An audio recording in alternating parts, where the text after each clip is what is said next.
किसान भाइयों और बहनों, मैं हूँ ओपी राठौर और मैं कविता कंडवाल। आप सभी का हमारी ओर से हार्दिक अभिनंदन, स्वागत और सादर नमस्कार। श्रोताओं, आप जुड़ चुके हैं अपने मनपसंद और जानकारी बढ़ाने वाले कार्यक्रम के साथ, जिसका नाम है आधुनिक कृषि चौपाल, विज्ञान से किसान तक।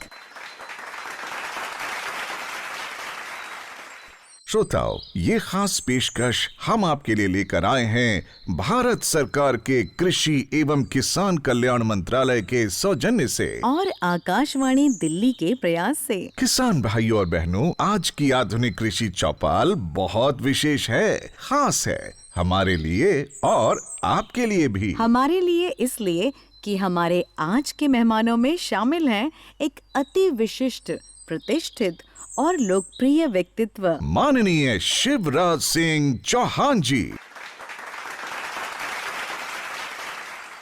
माननीय शिवराज जी हमारे देश के केंद्रीय कृषि एवं किसान कल्याण मंत्री हैं और किसानों के परम हितैषी और शुभचिंतक के रूप में आपकी एक विशेष पहचान है। किसान भाइयों और बहनों, आज की आधुनिक कृषि चौपाल आपके लिए एक विशेष अवसर है माननीय कृषि मंत्री जी से सवाल पूछने का, अपनी शंकाओं को दूर करने का। बेशक, और आजकल किसानों के मन में अनेक सवाल हैं जीएसटी को लेकर। हाल ही में भारत सरकार ने कृषि मशीनों, उपकरणों, ट्रैक्टर, कीटनाशक, उर्वरक, दूध, डेयरी उत्पाद आदि पर जीएसटी की दर 12% से घटाकर 5% कर दी है। इसलिए किसानों के मन में इसके आर्थिक प्रभाव और अपनी आमदनी को लेकर अनेक शंकाएं हैं। ऐसी सभी शंकाओं को दूर करने के लिए अब हमारे बीच आ गए हैं माननीय कृषि मंत्री जी। माननीय शिवराज जी का हम अपनी ओर से और सभी किसान भाई बहनों की ओर से हार्दिक स्वागत और अभिनंदन करते हैं। और अब अधिक समय ना लेते हुए हम किसान भाइयों और बहनों को आमंत्रित करते हैं अपने सवाल पूछने के लिए। हाँ, पूछिए अपना सवाल। जीएसटी की कमी का प्रभाव ट्रैक्टर, कृषि उपकरणों की कीमतों पर कैसा पड़ेगा? कृषि भारतीय अर्थव्यवस्था की रीढ़ है और किसान उसकी आत्मा। किसान मतलब अन्नदाता और अन्न देता है जीवन, तो किसान मतलब जीवन दाता। मेरे प्रिय किसान भाइयों, उत्पादन बढ़ाने के लिए आज कृषि का मशीनीकरण भी जरूरी है और प्रधानमंत्री जी को मैं हृदय से धन्यवाद देना चाहता हूं। जो कृषि उपकरणों पर जीएसटी लगती थी 18 से लेकर 12% तक, वो घट के हो गई है 5%। ये जो जीएसटी कम हुई है, 20,000 से लेके 63,000 रुपया तक एक ट्रैक्टर पर किसानों को बचत होगी। अब ये ट्रांसप्लांटर है, जो ये ट्रांसप्लांटर जिससे हम धान की रुपाई करते हैं, इसकी कीमत भी 4 रोका जो है 15,400 रुपया कम हो जाएगी। ऐसे ही थ्रेसर जिसकी बहुत ज़रूरत होती है हमको, तो थ्रेसर पर भी जो 4 टन प्रति घंटे वाला, उस पर 14,000 रुपया बचेंगे। पावर बीडर पर जो खरपतवार निकालने के काम आता है, औसतन 5,495 रुपया बचेंगे। ट्रॉली जो ट्रैक्टर के पीछे हम लगाते हैं, तो वो 5 टन का है, तो उस पर भी 10,500 रुपया बचेंगे लगभग। और सीड कम फर्टिलाइजर ड्रिल जिससे बिजाई करते हैं, उस पर भी 3,220 रुपया औसतन बचेंगे। और जो 13 रो वाला सीड कम फर्टिलाइजर ड्रिल है, उस पर 4,375 रुपया बचेंगे।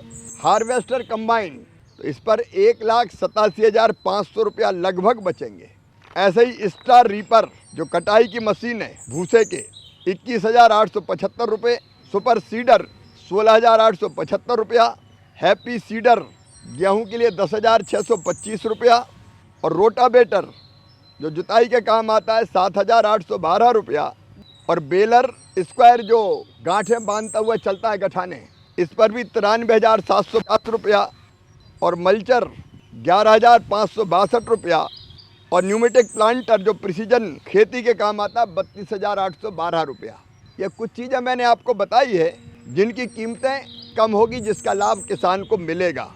कई तरह की मशीनें हैं जो हमारे काम आती है, उन पर इस जीएसटी के कम होने का प्रभाव पड़ेगा और हमको ये चीज़ें सस्ती मिलेगी। तो कुल मिला के इसका लाभ हमारे किसान भाइयों बहनों को मिलेगा। और इसके लिए मैं किसान भाई और बहनों को बधाई देता हूं। जो जैविक खेती करने वाले किसान हैं, तो जैविक न्यूट्रेंट है उसकी कीमतें भी कम हो जाएगी, तो जैविक खेती, प्राकृतिक खेती भी आसान होगी। आप सबको बहुत बधाई। मंत्री जी, आपने जीएसटी कम होने के आर्थिक प्रभाव पर बहुत ही उपयोगी जानकारी दी है। आपको धन्यवाद देने के साथ हम आगे बढ़ते हैं एक अन्य किसान के सवाल की ओर। माननीय मंत्री जी, आपसे एक प्रश्न है। एक युवा किसान गांव में रहकर खेती करना चाहता है, उसे जीएसटी घटने के क्या फायदा होगा? खेती में किसान बहुत मेहनत करता है, दिन और रात खून पसीना एक करता है, और खेती फायदे की हो इसकी किसान को ज़रूरत है। और इसके लिए प्रधानमंत्री श्री नरेंद्र मोदी जी ने 6 सूत्रीय रणनीति बनाई, हम कृषि विभाग ने भी। नंबर 1, उत्पादन बढ़ना चाहिए, मतलब पर हेक्टर उत्पादन कैसे बढ़े। नंबर 2, उत्पादन की लागत कम होनी चाहिए। उत्पादन बढ़ जाओ, लागत बहुत बढ़ जाए तो फायदा तो होगा नहीं। उत्पादन बढ़े, लागत घटे, दाम ठीक मिले, नुकसान हो तो की भरपाई हो जाए, जैसे अभी बाढ़ में हो गया नुकसान। और कृषि का विविधीकरण, एक ही फसल कई बार खेतों को खराब कर देती है। और उसके साथ साथ प्राकृतिक खेती, जैविक खेती जैसी चीजें भी। अब जो जीएसटी कम हुई है उसके कारण उत्पादन की लागत कम होगी। और एक बात यह कि जब मशीनों से खेती करते हैं तो उत्पादन बढ़ता है, लागत कम होगी, उत्पादन बढ़ेगा, तो इसका मतलब है किसान का लाभ बढ़ेगा, मुनाफा बढ़ेगा, और उसका उसके जीवन पर बहुत सकारात्मक असर पड़ेगा। इसलिए खेती करने वाले किसान के लिए जीएसटी घटना ये निश्चित तौर पर फायदे को बढ़ाने वाला साबित होगा।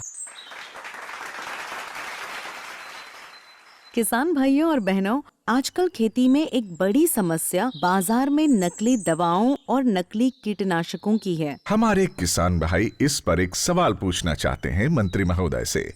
खराब बीज को रोकने के लिए केंद्र और राज्य सरकार क्या कदम उठा रही है? क्योंकि ये बहुत बड़ी समस्या है। कई बार किसान परेशान हो जाता है। नकली पेस्टिसाइड, घटिया पेस्टिसाइड, कोई जगह तो नकली खाद बना दी, घटिया बीज। अब अगर बीज ही सही नहीं होगा तो उत्पादन कैसे होगा? विकसित कृषि संकल्प अभियान के दौरान भी ये बात आई थी, और इसलिए मैंने हर राज्य सरकार को, क्योंकि हमारे पास कानून है कि अगर कोई इन चीज़ों को घटिया, अमानक स्तर का या नकली बेचता है, सैंपल उठाने का प्रावधान है, लैब में उनकी जांच कराएं, और जांच करा के अगर वो अमानक, घटिया या नकली निकले, 3 महीने से लेकर 7 साल तक की सजा का प्रावधान, और उसके साथ साथ दंड का भी, जुर्माने का भी प्रावधान। लेकिन इसका प्रभावी ढंग से उपयोग होना चाहिए। इसलिए मैंने सभी मुख्यमंत्रियों को चिट्ठी लिखी, कृषि मंत्रियों की बैठक बुलाई, क्योंकि यह कार्रवाई मुख्यतः राज्य सरकारें करती है। हमने कहा कार्रवाइयाँ करो, और किसान भाइयों ऐसा अगर कहीं हो तो आप शिकायत किसान कॉल सेंटर पर करो। कॉल सेंटर का नंबर मैं एक बार आपको बता रहा हूँ, इसका नंबर है 1800-180-15551 1800-180-1551। ये किसान कॉल सेंटर है। हर हफ्ते चिन्हित शिकायतों के बारे में मैं भी जानकारी लूँगा कि इस शिकायत का क्या हुआ। अब जैसे मैं एक उदाहरण बताऊं आपको, विदिशा जिले में मुझे किसान ने शिकायत की कि मैंने सोयाबीन में पेस्टिसाइड, मतलब कीटनाशक दवाई डाली नाश करने के लिए कि खरपतवार खत्म हो जाए और सोयाबीन ठीक से बच जाए। हो उल्टा गया, सोयाबीन मर गया और खरपतवार वैसी की वैसी थी। 7 वैज्ञानिक भेजे आप, और उन्हें जांच करी तो पता चला कि इस दवाई के कारण ही फसल खराब हुई है सोयाबीन की। तो जो संबंधित फैक्ट्री थी वो सील कर दी गई, लाइसेंस रद्द। लेकिन इतने से नहीं माने हम, जिनकी फसल खराब होगी उनका क्या बिचारेगा? उनको मुआवजा वही कंपनी दे रही है, चेक बना बना के बांट रही है जितनी पर एकड़ फसल होती। ऐसे राजस्थान में आपने सुना होगा, नकली खाद पे पता चला कि पत्थर पिस रहा था, वही भर दिया भाई। वहाँ भी FIR, सील करना, कार्रवाइयाँ जारी। और मैं हर एक राज्य सरकार से कह रहा हूँ, किसानों को घटिया बीज देना, घटिया पेस्टिसाइड देना, या खाद के नाम पे कुछ भर देना, अगर कोई ये करता और ऐसे पाप और अपराध करने वालों को छोड़ने नहीं देंगे हम किसी भी कीमत।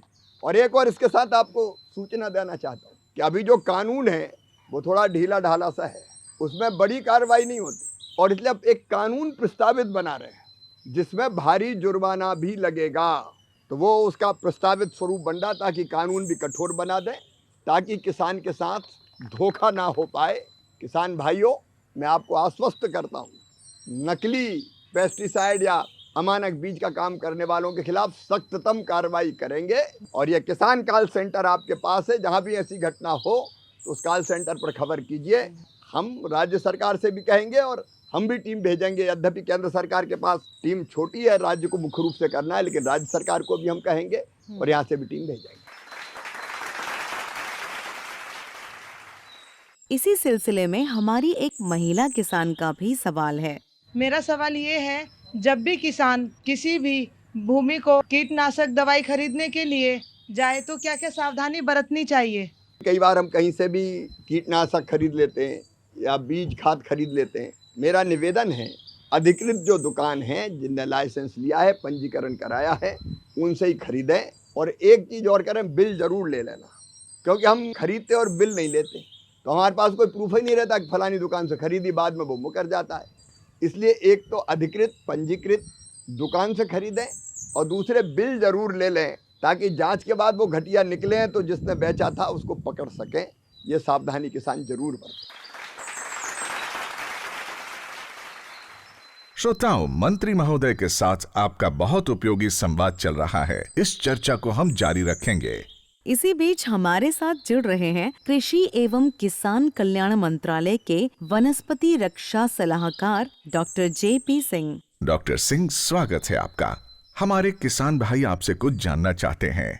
मानिए, मेरा जो सवाल है वो वैज्ञानिक जी से है कि कीटनाशक दवाओं का नियंत्रण कैसे रोका जाता है, कीटनाशक दवाओं को सुनिश्चित कैसे किया जाता है? जहाँ तक कीटनाशक की गुणवत्ता की बात है, ये एक बहुत ही महत्वपूर्ण इनपुट है जो किसान की एक आमदनी से जुड़ा हुआ है, उसकी खेती किसानी से जुड़ा हुआ है। और गुणवत्ता का कार्य प्रमुख रूप से राज्य सरकार देखती है, लेकिन भारत सरकार भी इसमें सहयोग करती है। इसमें मुख्य रूप से जो पंजीकरण है वो कीटनाशी अधिनियम 1968 के तहत धारा 9 में भारत सरकार ने पंजीकरण की व्यवस्था की है, जिसमें आयात या निर्माण जो कीटनाशी का होता है उसके लाइसेंस से पहले पंजीकरण की व्यवस्था होती है। और जो लाइसेंस है वो निर्माण का हो, वो भंडारण का हो, वो इस्तेमाल का हो, वो प्रदर्शनी का हो, सभी तरह की व्यवस्थाओं जो लाइसेंस है वो राज्य सरकारें देती हैं। और इसमें दोनों की भूमिका बहुत महत्वपूर्ण है और दोनों की व्यवस्थाओं में सुचारू रूप से और योगदान देने की जो आवश्यकता है, मंत्री ने जो इस पे जोर दिया है, भारत सरकार की तरफ से हम लोग प्रयासरत। हमारे बहुत से किसान भाई फसलों की नई किस्मों के बारे में जानना चाहते हैं और ये अहम जानकारी देने के लिए हमारे साथ मौजूद हैं भारतीय कृषि अनुसंधान परिषद ICAR के उप महानिदेशक फसल विज्ञान डॉक्टर देवेंद्र कुमार यादव जी। डॉक्टर यादव, स्वागत है आपका।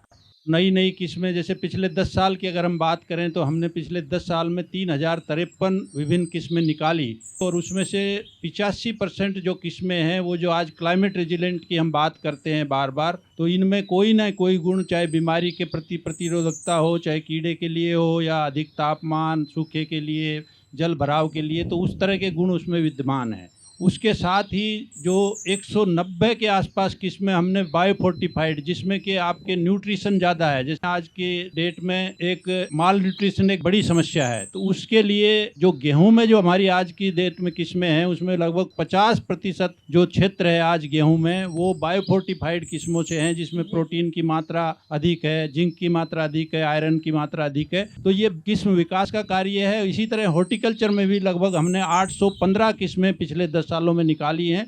109 किस्में माननीय प्रधानमंत्री जी ने पिछले साल 11 अगस्त को किसानों को समर्पित की थी। उसके अलावा जो हमारा बीज का कार्यक्रम है, तो भारतीय कृषि अनुसंधान परिषद का मेन कार्य है जो प्रजनक बीज, जो उसकी पहली श्रेणी होती है जिसको ब्रीडर सीड कहते हैं, उसको पैदा करा के जितनी भी किस्में हैं उसको जितनी भी राज्य की एजेंसी हैं सरकार की, जैसे NSC है, राज्य के कारपोरेशन है, प्राइवेट सेक्टर है, फार्मर प्रोड्यूसर ऑर्गेनाइजेशन है, उनको गुणवत्ता युक्त उसका ब्रीडर चीज उपलब्ध कराना। और उसके अलावा हमारी एक स्कीम है बीज की, उसमें हम किसानों के द्वारा भी हम बीज पैदा कराते हैं।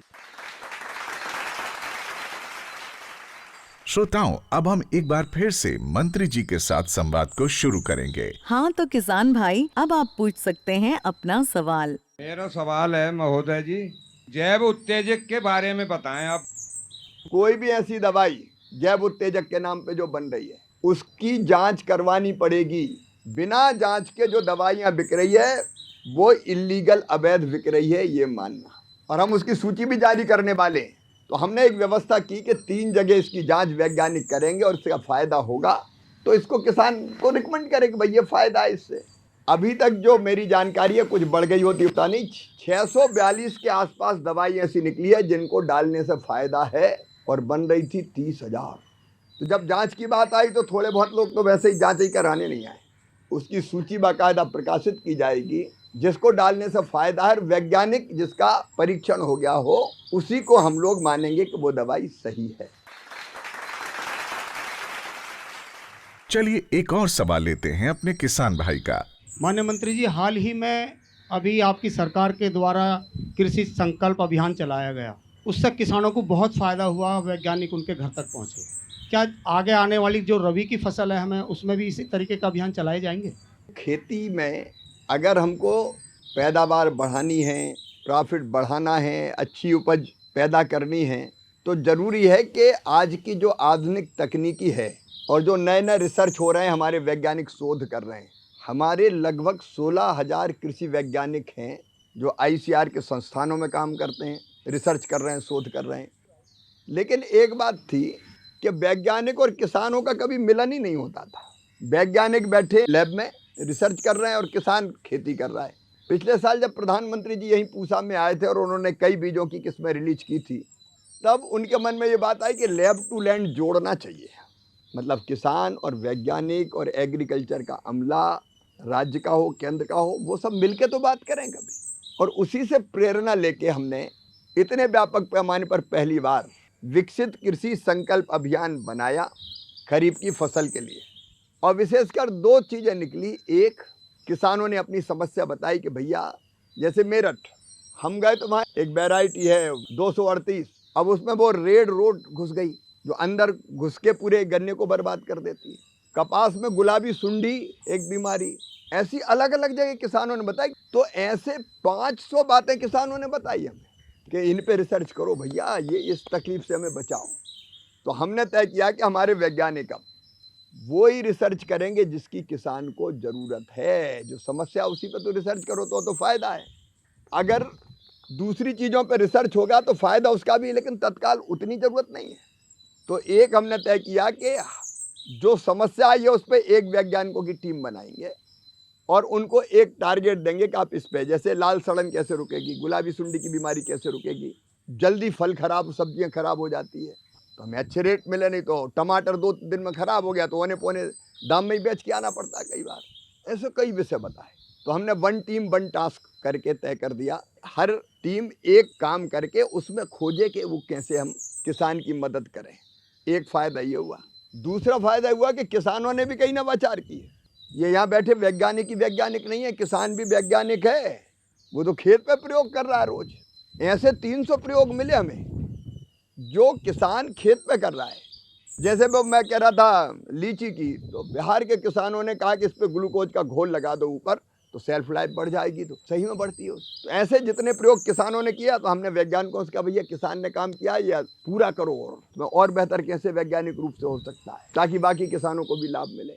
और फिर कई विषयों पर चर्चा हुई जिससे किसानों को भी तकनीकी जानकारी मिली, उसका बहुत फ़ायदा हुआ। इसलिए अब तय किया है कि रबी की फसल के लिए भी दशहरा है 2 अक्टूबर को, 3 अक्टूबर से हमारे वैज्ञानिक, कृषि विभाग के अधिकारी, प्रगतिशील किसानों को भी साथ लेंगे, केवी के कृषि विज्ञान केंद्र के लोग, एग्रीकल्चर विश्वविद्यालय के लोग, ये फिर टीम बना के निकलेंगे और 2000 से ज़्यादा टीम निकलेगी इस बार।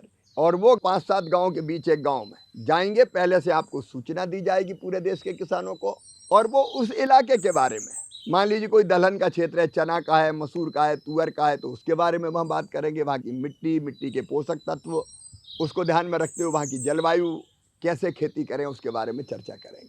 कहीं गेहूं के बारे में करेंगे, कहीं तिलहन के बारे में करेंगे। तो सही जानकारी देंगे और समस्याएं भी वहाँ से लेंगे। तो ये 15 दिन के लिए फिर वैज्ञानिक आपके बीच में आएंगे ताकि तकनीकी जानकारी आपको दे सकें और आपसे भी वो जानकारी ढंग से ले सकें और अपनी खेती को ठीक ढंग से करने में आपकी मदद कर सकें। तो फिर से वैज्ञानिक आएंगे और एक राष्ट्र, एक कृषि, एक टीम, और आपके साथ बात करके फिर वहाँ कैसे और बेहतर खेती हम करें, जो समस्या आती है उसका समाधान कैसे हो, उस पर बात करेंगे, नए रिसर्च और प्रयोग भी होंगे ताकि हम और उत्पादन बढ़ा सकें और अपने किसान भाइयों का लाभ बढ़ा सकें, उनकी जिंदगी बदल सके। किसान भाइयों और बहनों, आजकल आप सभी रबी फसलों की तैयारी में लगे होंगे। तो आपका इससे जुड़ा कोई सवाल हो तो मंत्री जी से आप पूछ सकते हैं। मेरा सवाल ये है कि रबी फसल के लिए सरकार की क्या तैयारी है? किसान भाइयों, इस बार हमने हर एक राज्यों से चर्चा अभी की है और ये अभी से पूरी प्लानिंग कर रहे हैं कि रबी की फसल में उनके प्रदेश में कितने रकबे में कौन सी फसल बोई जाएगी और उतने एरिया में होगा तो उसके लिए किस किस चीज़ की ज़रूरत पड़ेगी, खाद कितना लगेगा, दलहन की फसल अगर है तो बीज कितने लगेंगे, कीटनाशक की कितनी ज़रूरत पड़ेगी, कौन कौन से कीटनाशक चाहिए, तो कई तरह की चीज़ें। और उसके साथ साथ दलहन मिशन और तिलहन मिशन, इस बार दलहन मिशन भी लॉन्च हो रहा है क्योंकि अपने यहाँ गेहूं और धान में तो अन्न के भंडार भर दिए हैं, लेकिन अभी दलहन और तिलहन कम है। ये 2 मिशन और बने हैं। इनमें दलहन कहाँ कहाँ बोई जा सकती है, जैसे पानी जहाँ कम है, रेनफेड इलाका है, वहाँ अच्छी दलहन पैदा हो सकती है। तो उन दोनों मिशन के बारे में भी विस्तार से तैयारी करेंगे कि किस किस इलाके में क्लस्टर बना के करने वाले हैं वहाँ, और सब्सिडी पे अच्छा बीज देने वाले हैं किसान, तो उसकी भी तैयारी हम लोग करेंगे। अच्छा बीज मिले, अच्छे इनपुट मिले, जहाँ पानी है वहाँ क्या बेहतर हो सकता है, जहाँ कम पानी है वहाँ क्या बेहतर हो सकता है, फिर एग्रो क्लाइमेटिक जोन अलग अलग है तो कौन सी जलवायु में कहाँ कौन सी फसल हो सकती है अच्छी, उसकी तैयारी भी करेंगे।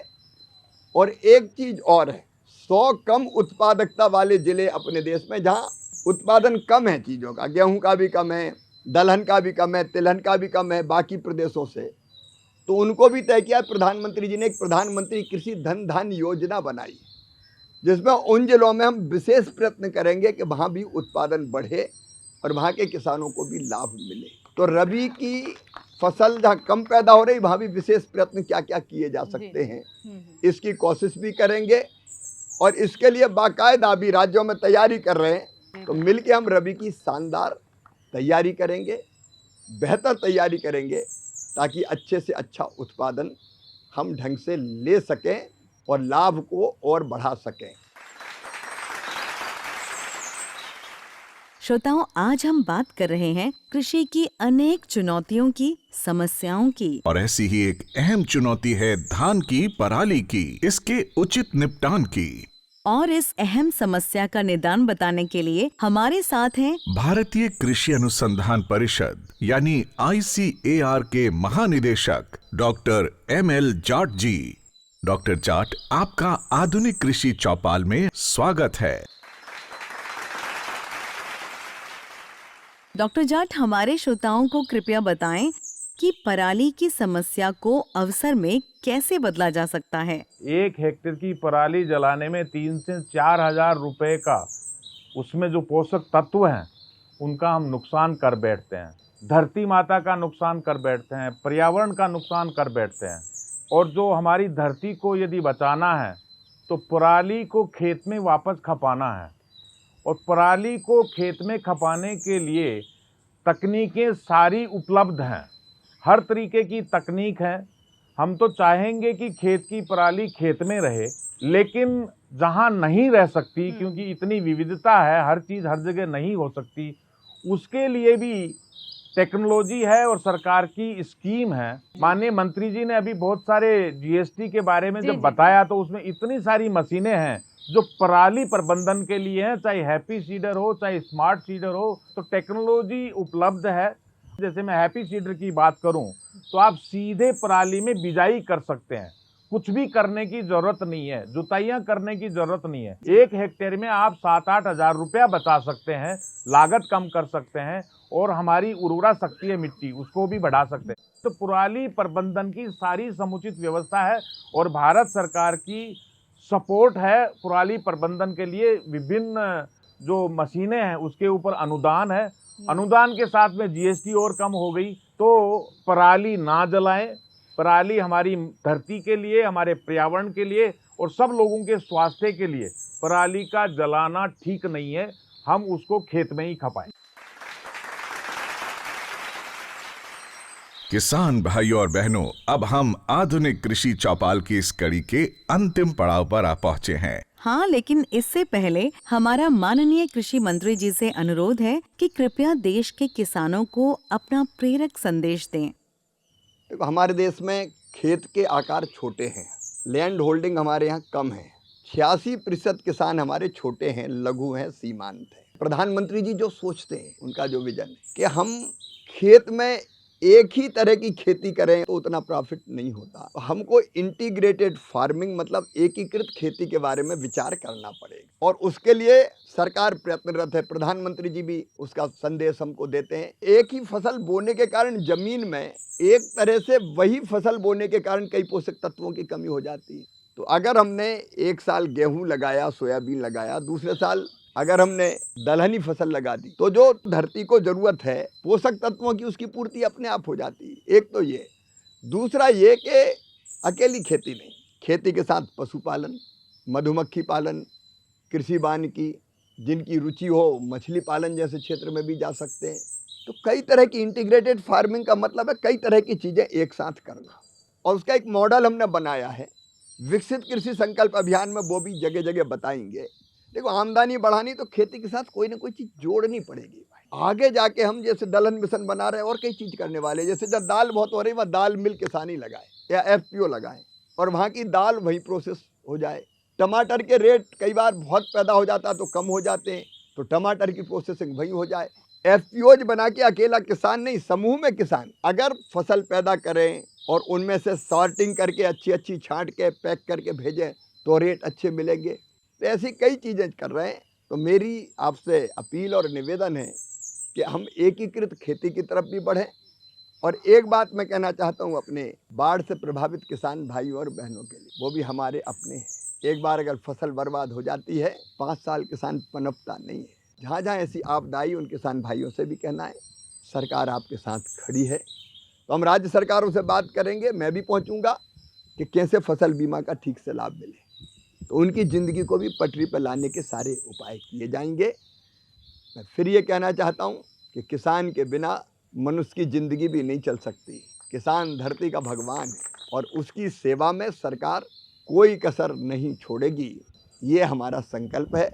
एग्रीकल्चर यूनिवर्सिटी और KVK के लोग मिलके एक टीम बना के अपनी खेती को और बेहतर करेंगे और उत्पादकता बढ़े और लाभ बढ़े उसकी भी कोशिश करेंगे।